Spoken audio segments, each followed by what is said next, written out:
Hello mga idol, welcome sa panibago nating video. Ngayong araw ay meron tayong racket mga idol dahil tinawagan na tayo ng ating client. Regular customer ko na nga ito mga idol at tinawagan niya ako muli para mag-decorate ng kanyang Christmas tree at mga garland. Isang bisis lang naman ito mga idol sa isang taon. Kaya sa tuwing may magpapadecorate ng Christmas tree at mga garland ay for the go. Wala tayong hinihindi ang racket ngayon mga idol. Dahil sa hirap ng buhay at ang mamahal na ng bilihin ay talagang racket kung racket tayo mga idol. Sa ngayon kasi mga idol, kung hindi ka madiskarte sa buhay ay mabilis po maubos ang pera. Ang 1,000 kasi ngayon mga idol pag nabaryahan na ay wala na, tuloy-tuloy na, parang 100 na lang siya. Sa pagkakataong ito ay naglalagay na ako ng ribbon dyan sa Christmas tree. Ang gagamitin pala nating ribbon mga idol ay kulay pula at saka gold. Ganito lang naman mga idol magawa ng ribbon, ikot-ikot lang, pagkatapos ay ilalagay mo na ito sa Christmas tree. Kailangan mga idol ay nakaipit ito sa dahon ng Christmas tree para hindi po siya malaglag. 3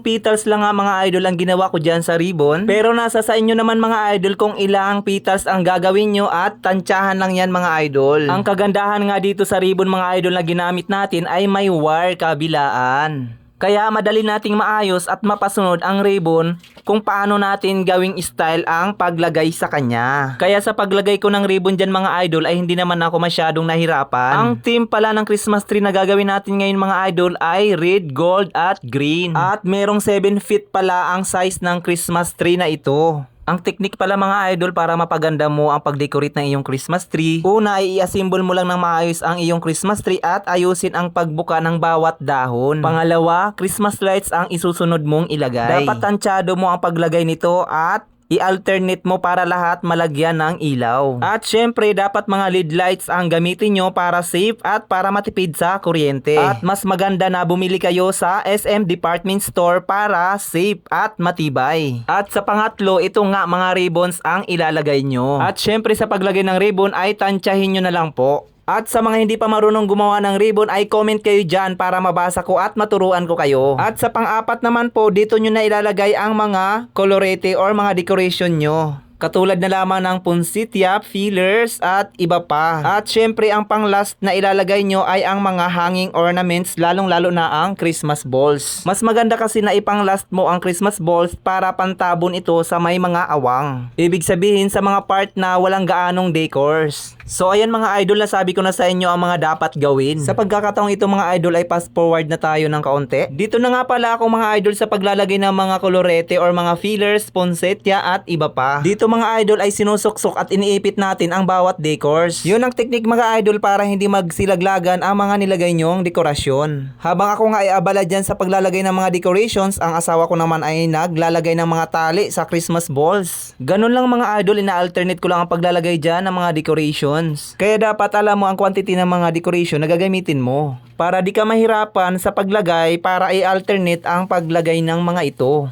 Sa pagkakataong ito mga idol ay naglalagay ako ulit ng ribbon. Pero ibang style naman at pabulaklak po, isang kumpol ng bulaklak ang style. Yun po ang ginawa ko sa kulay gold nating ribbon na ginamit. Sa pagkakataong ito mga idol ay busy pa rin tayo dyan sa paglagay ng mga dekorasyon, mga feelers at ponsetya at iba pa. Hanggang sa makatapos na tayo dyan mga idol. At ito nga sa paglalagay naman tayo ngayon ng mga Christmas balls. Napakaraming ang Christmas balls ang nabili ni ma'am. Kaya sabi ko hindi ko na lang to iubos ilagay para maganda pa rin siya tingnan. Pangit kasi tingnan pag marami talagang Christmas balls. Kaya ayun, sinakto ko lang sa paglalagay.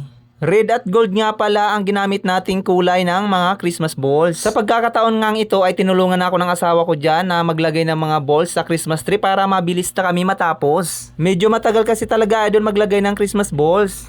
Kasi ang dahon ng Christmas tree na ito na ginagawa namin ay madulas. Nalalaglag siya pag hindi ipitin. Ngayon mga idol ay papakita ko na sa inyo ang final outcome ng ginawa naming Christmas tree. So ito na mga idol.